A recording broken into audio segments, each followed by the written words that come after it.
Внимание! Говорит и показывает Москва. Ассаламу алейкум, урматтуу Москвада мекендештер, амансыздарбы? Ассаламу алейкум. Денсаулыктарыңыздар жакшыбы?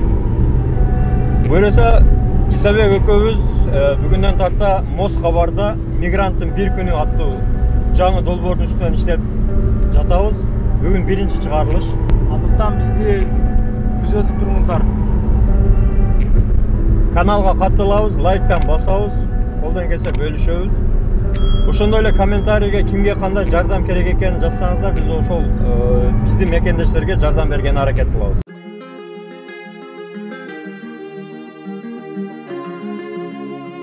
Ассаламу алейкум.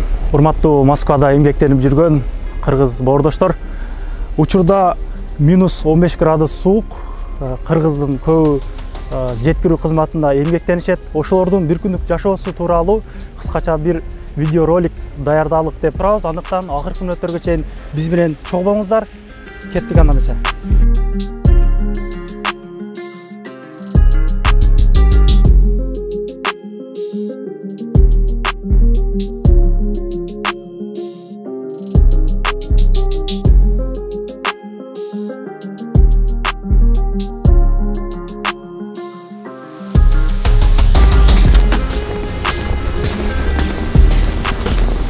Ассаламу алейкум, Азамат.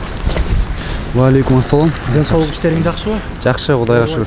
Жүрөсүңбү? Жакшы, сон. Жүрөбүз. Акырында Кудай деп. Москвага келгениңе канча болду сен? Москвага келгениме 5 жылдын жүзү болду буюрса. Биякта эмгектенесиң 5 жылдан бери. Ооба. Качан Кыргызстанга? Кыргызстанды сагындыңбы? Кыргызстанды ооба сагындым. Баары эле сагынат болуш керек өз туулган жерин. Эмне кылабыз, бул жака иштеген келгенбиз, раз иштеп кетиш керек. Ошол. Бул жумушта канча жылдан бери иштейсиң эми самокатта? Бул жумушка киргениме 1 жылдын жүзү болду. Февралда ошо 1 жыл болду. 9 ай болуп калды окшойт. 9 айдан бери ушул самокатта курьер болуп иштейм. Негизи мондой суукта иштеген кыйын эмеспи? Кийимдери, кийимдери, наркы эркилери кандай? Чынын айтканда суук негизи. Бирок чыдап иштейбиз. Бул жерде бизде заказга эмес саатына да ошон үчүн канча саат көбүрөөк иштесек, өзүбүзгө да жакшыраак болот. Көбүрөөк чогултабыз дегенде акчаны. Биринчи келгенде ушун. Биринчи келгенде ушун кийген да. Элекен бири. Эми бияктын жумушу жакшы экен, айлыгы кандай анан?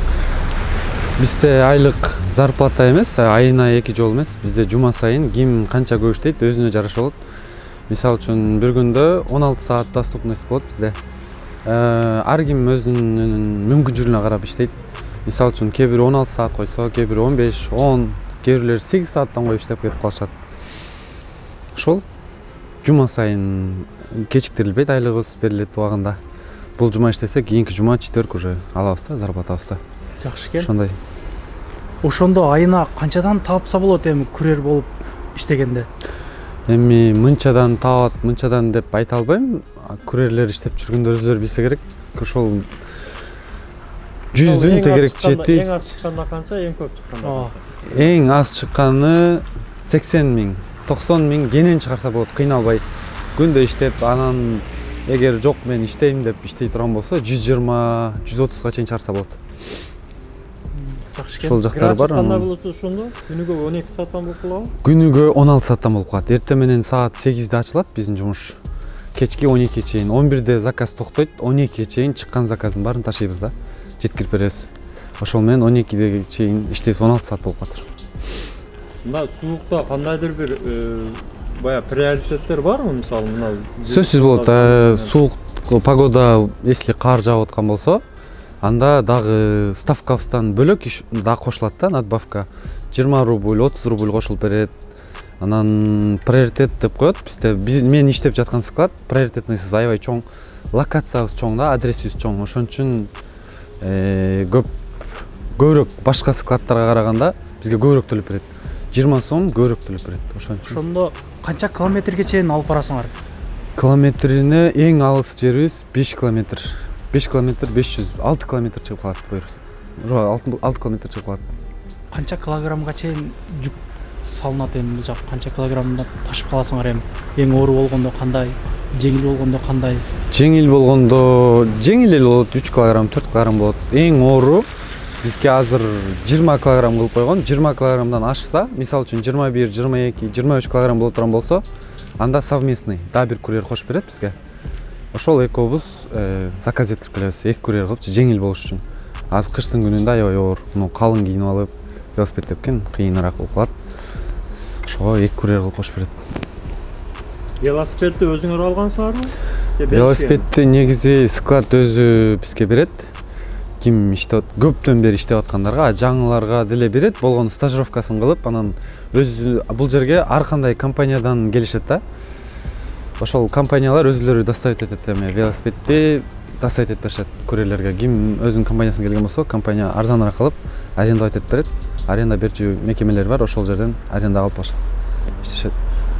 Эгерде бузулуп калса, сразу алмаштырып береби, кандай болот? Ремонт кылып береби, эмне кылышат? Бузулуп кала турган болсо, эгерде жеңилирээк бузулган болсо, мисалы үчүн балон жарылып калса же сеп үзүлүп кетсе, скорость тормозтор иштебей калса, биз өзүбүз кылабыз. Анткени бул жерде көптөн бери иштеген балдар бар, ошолор өзүлөрү билишет.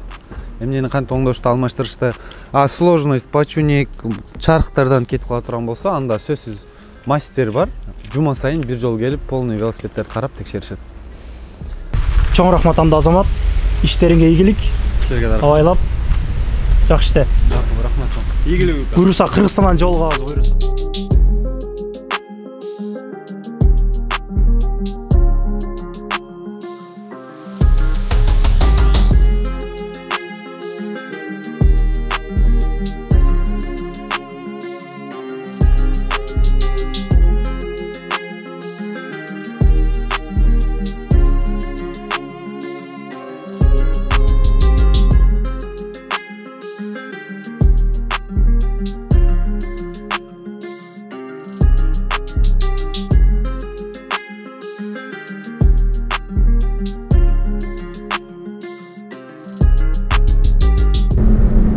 Мынакей урматтуу туугандар, өзүңүздөр күбө болуп бүгүн бир курьердин күнүмдүк кылган ишини сиздерге чагылдырып кеттик. Ушундай суукта иштеп аткан Азаматка да чоң рахмат. Андыктан аман болуңуздар.